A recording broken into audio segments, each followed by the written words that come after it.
Sean bienvenidos una vez más a este su espacio expositivo con Tulio Reyes Miranda, haciendo una nueva entrega sobre el comentario de la parashá de esta semana. Es un comentario breve, bastante corto en esta oportunidad sobre la parashat Pinhas. Esta parashat corresponde a los capítulos 25 desde el verso 10 hasta el capítulo 30, verso 1 del Sefer Bamidbar o del libro de Números que estamos en estos momentos conjuntamente estudiando y comentando sobre este libro. Bueno, la Parshat Pinhas trata sobre la acción valiente del hijo del sacerdote Eleazar, quien a su vez era hijo de Aarón, es decir, Pinhas era nieto de Aarón, por tanto pertenecía a la tribu de Leví, y Pinhas era hijo de una de las hijas de, mm, de Yetro o Yitro, quien era el suegro de Moisés.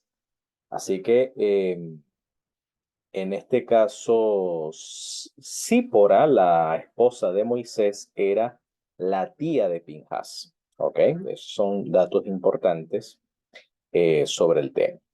Muy bien, en esta parshat quiero resaltar sobre el tema del celo de Pinhas. Ok, esto es un comentario breve, no vamos a ahondar mucho sobre esto, sencillamente es una reflexión, una exhortación, y quiero iniciar con la cita de Apocalipsis 3:19, donde el maestro, el testigo fiel, da testimonio o amonesta, por así decirlo, al jefe de la comunidad de la Odisea, en este caso al mensajero, al ángel de la comunidad de la Odisea, que tiene una actitud tibia, obviamente a, frente a un contexto de persecución. Recuerde que las 7 iglesias estaban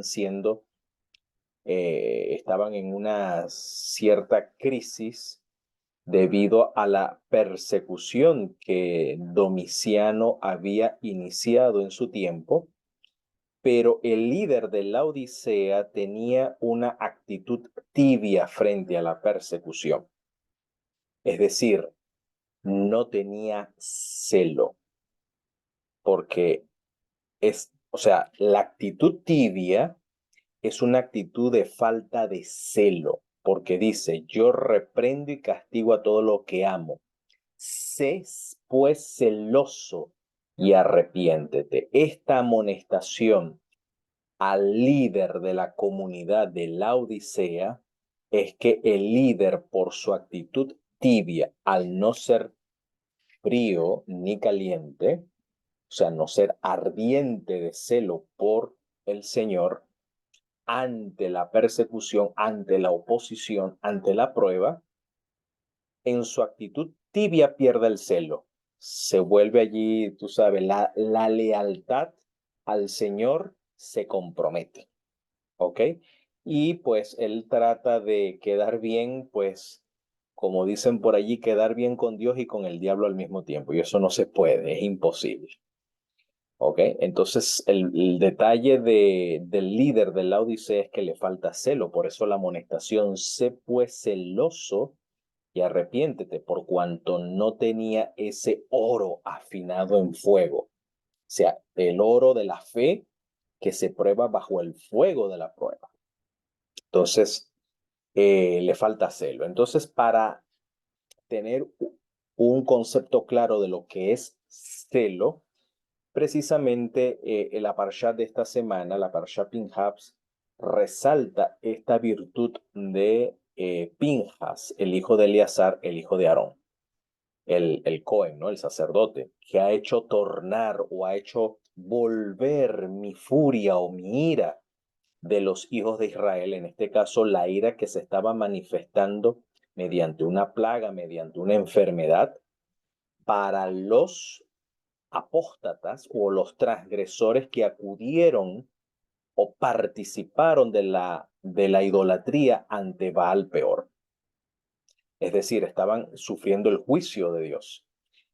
Entonces dice que Pinhas, llevado de celo entre ellos, por lo cual yo no he consumido en mi celo a los hijos de Israel, es decir, al resto de los apóstatas.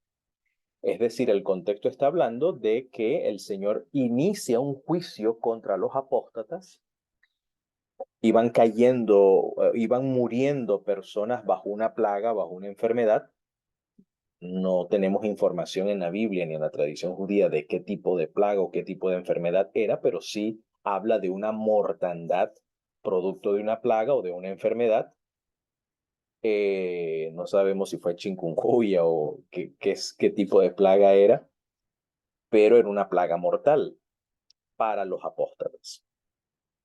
Pero esta plaga hubo un momento en que se detuvo debido a la acción que tomó en este caso Pinjas, el hijo de Eleazar. Dice en el verso 12 al 13, bueno, el Señor recompensa este celo de Pinjas al establecer con él un pacto de paz, es decir, un pacto de sacerdocio continuo.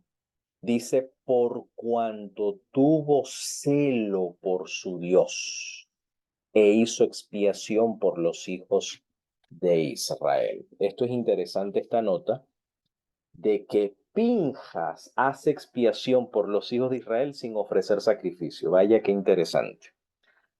Sí, porque siempre tenemos la idea de que sin derramamiento de sangre no hay expiación por los pecados.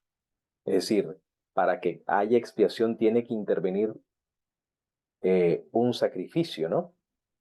O tiene que derramarse la sangre de un sacrificio para poder expiar por los hijos de Israel. Pero aquí vemos en este caso que no hay, bueno, no hay un sacrificio como se instituye en la Torá para poder otorgar perdón de pecados o expiación por los pecados, era a través del sacrificio, ¿no? O el sacrificio por la culpa o sacrificio por los pecados, según la instrucción dada en Levíticos, en el santuario.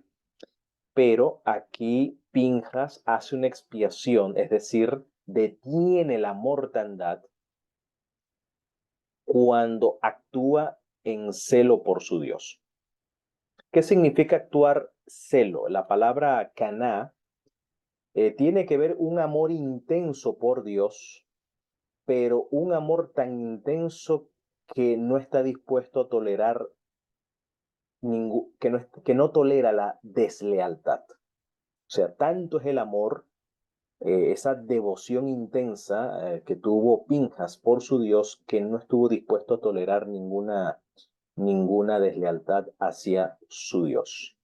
Y al efectuar el juicio eh, correspondiente, dice que hizo expiación por los hijos de Israel porque la plaga, la mortandad se detuvo. ¿Ok? Y aquí quiero citar el Midrash Tanhumá, que explica un poco acá sobre el tema de la expiación, de qué manera eh, Pinjas hizo expiación por los hijos de Israel. Dice, puesto que se habla de expiación en relación con él, ofreció un sacrificio, ¿no? O sea, se está refiriendo a que Pinjas ofreció un sacrificio. Bueno, el Midrash Tanhuma dice, la mención de la expiación es simplemente para enseñarles que cuando alguien derrama la sangre de los malvados, es como si hubiese ofrecido un sacrificio. Esto es interesante. O sea, esto ya sale de la ortodoxia o de lo tradicional de lo que tiene que ver con la expiación, porque el concepto de expiación siempre se tiene que una víctima inocente toma el lugar de otro y eso de esa manera se expía, eh, en este caso, a un individuo o a una nación o a una sociedad entera, ¿no? Pero vemos en este caso, según el Midrash Tanhumá, que la muerte de un malvado hace expiación también. Dice, cuando se derrama la sangre de los malvados, es como si hubiese ofrecido un sacrificio. O sea, que cuando se interviene la muerte del culpable, a eso también es una expiación. ¿Ok? Eso también es una expiación. porque aquí Pinjas derrama la sangre del cabecilla de la apostasía ante Baal Peor, quien era dirigido nada más y nada menos que por el Nasí o el príncipe de la tribu de Shimeón, que era Zimri, ¿ok? El jefe, el líder. Aparte de que tenía ese estatus político, ¿ok? Un estatus, una jerarquía dentro del pueblo, no solamente su jerarquía, sino sino que también este líder era el cabecilla, precisamente el que estaba comandando o el que estaba, era la mente macabra, por así decirlo, la mente maestra que estaba detrás de todo aquel escenario de apostasía ante Baal Peor. Y pues Sinri toma una actitud desafiante contra Moisés ante los ojos de toda la comunidad, ante toda la asamblea, y pues nadie hace nada, la comunidad se queda impávida, incluso Moisés pues no toma ninguna acción de represalia contra la actitud o, digamos, ofensiva de parte de Sinri, esta actitud desafiante, y allí es donde Pinjas entra a acción movido por su celo por su Dios, movido por su amor intenso por su Dios, no estuvo dispuesto a tolerar tal insolencia ni tal blasfemia. Así que Pinjas toma una lanza y los sentencia a muerte. Él mismo aplica la sentencia de muerte contra estos idólatras, porque ese era el mishpat, esa era la sentencia judicial, de acuerdo a la Torá, que al idólatra se le debe dar muerte, ¿ok? Se le aplica pena capital.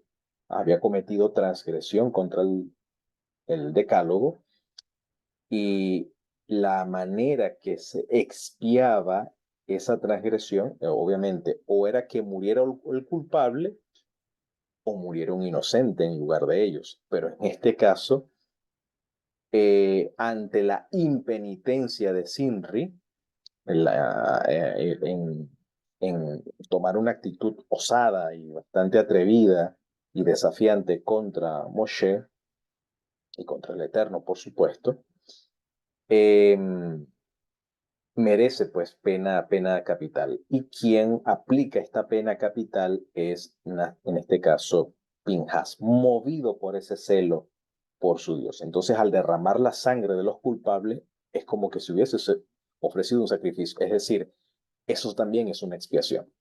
¿Ok? Por eso, al,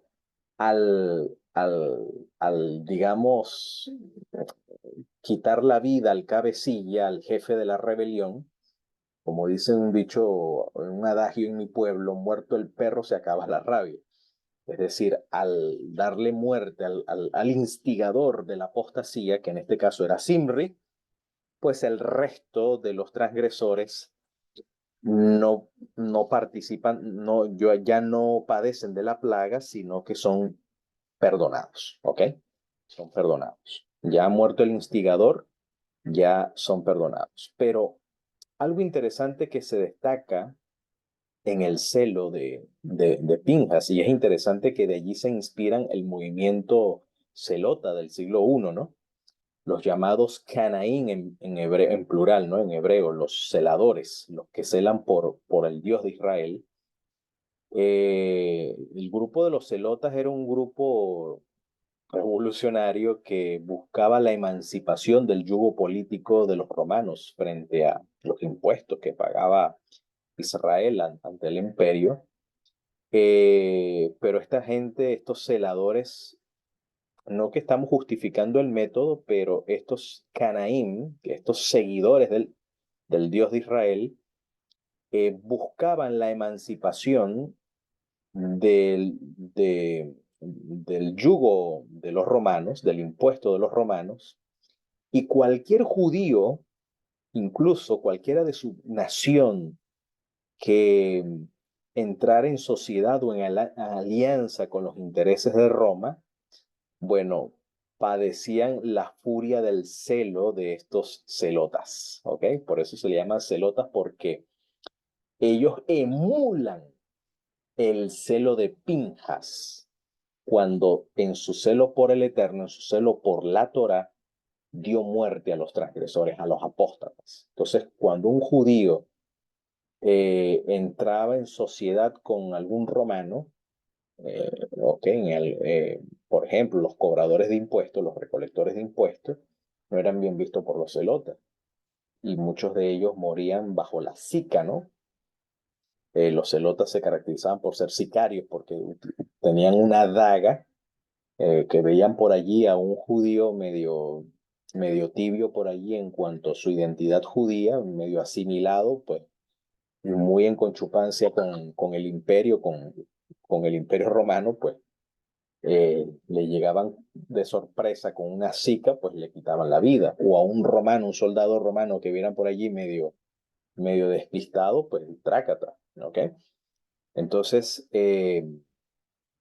sí, el motivo era por emancipar a Israel del yugo opresor y limpiar a Israel de los apóstatas, como hizo Pinjas, que hizo juicio contra Simri.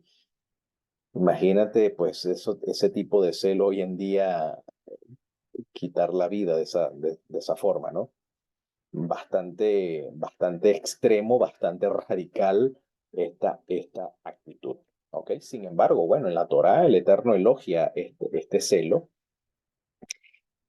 porque según el Sifré Bemidbar 131, esto es un midrash, el llamado el Sifré Bemidbar, comenta que Pinjas gritó ante la insolencia de Simri en dirigirle ciertas palabras insolentes a Moshe delante de la congregación. Pinjas gritó, según relata aquí esta tradición, este midrash, dice que Pinjas gritó: no hay aquí nadie dispuesto a matar y a ser matado si es posible, es decir, dar la vida por el Dios de Israel, ¿ok?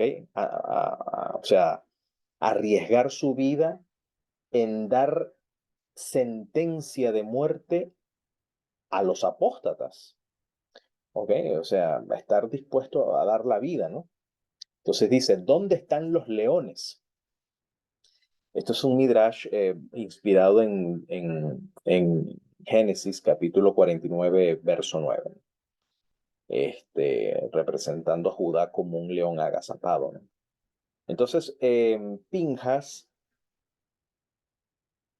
el celo de Pinjas es que Pinjas arriesga su vida, está dispuesto a dar la vida por el honor de su Dios, por el honor de su Dios.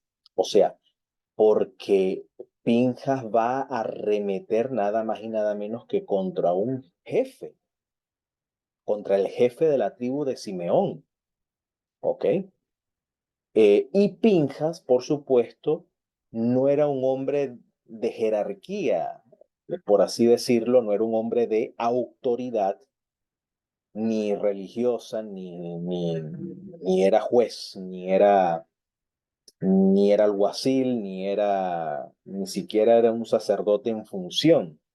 Era un candidato al sacerdocio, sí, por ser hijo de Eleazar y por ser nieto de Aarón, era un candidato al ejercicio del sacerdocio, pero, pero Pinjas había sido menospreciado por el hecho de que era, según la tradición explica, por el hecho de que era nieto o hijo de Yitro, el suegro de Moshe, o sea, que tenía sangre madianita al mismo tiempo, no era un hebreo puro, ¿no? De pura cepa, no era un levita de pura cepa, por así decirlo. Entonces, es decir, humanamente, pues no tenía un prestigio social, por así decirlo, Pinjas, para tal acción. Pero Pinjas no le interesa eso, no le interesa su prestigio social, no le interesa su estatus, está dispuesto a dar la vida por el celo de su Dios.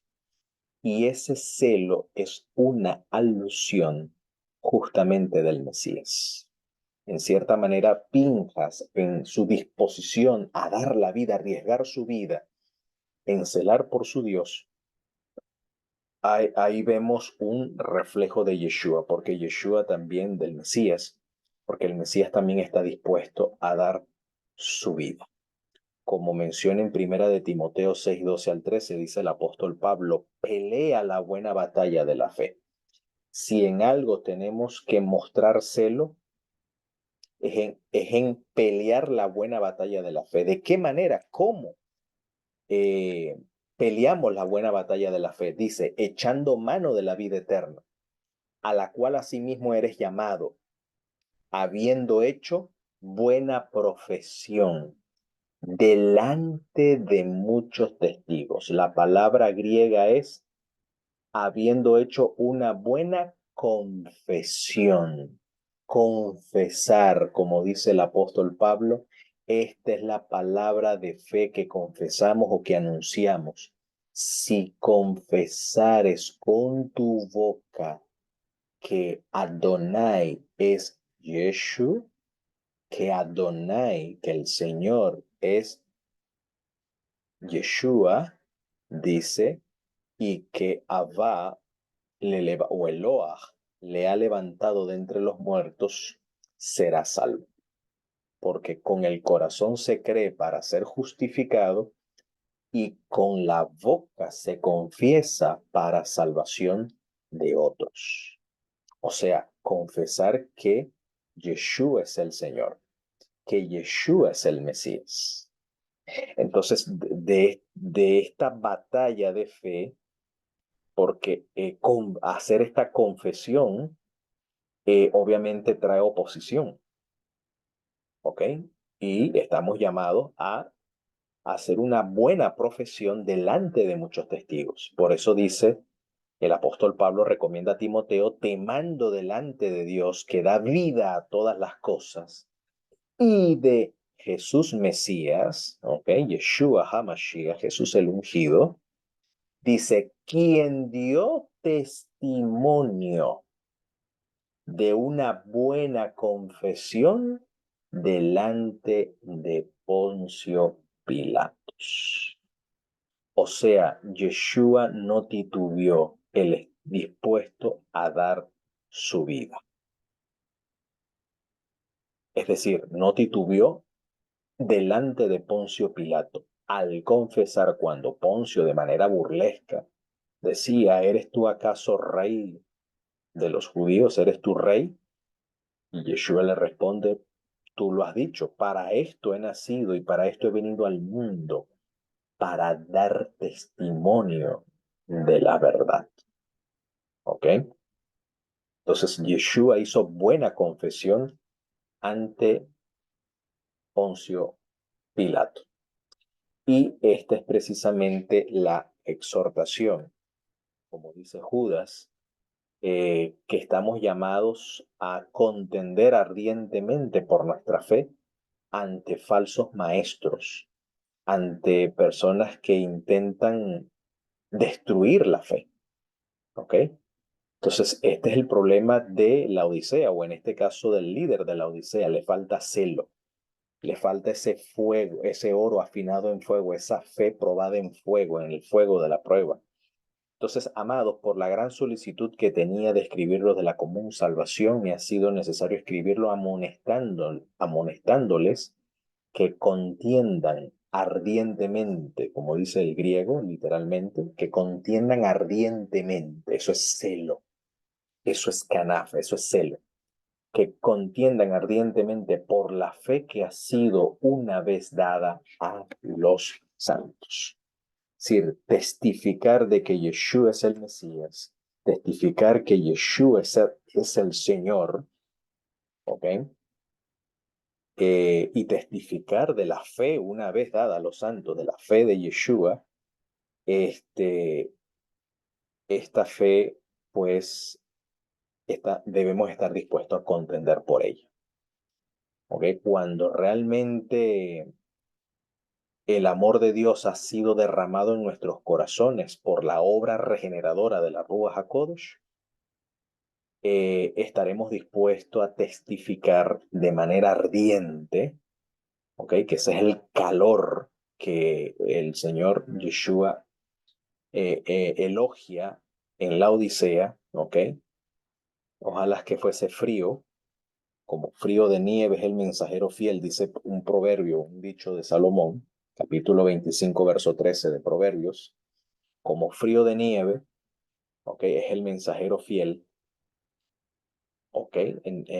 O en tiempo de verano, o que seas caliente, es decir, está hablando del ardor del celo, el ardor de la fe, y que estamos dispuestos a contender, ¿ok? Ardientemente por la fe que ha sido dada una vez santo, y como dice algunos variantes de algunos manuscritos antiguos, una vez dada a los santos y para siempre. Y para siempre debemos estar dispuestos a contender ante opositores, ante testigos y ante incluso falsos maestros, ante detractores, etc. Y bueno, mientras quiera el Señor darnos esa oportunidad de hacer una buena confesión como Jesús el Mesías lo hizo ante Poncio Pilato, quiera también el Señor traer de vuelta al Mesías y que esto pueda ser pronto y en nuestros días y podamos decir a ello,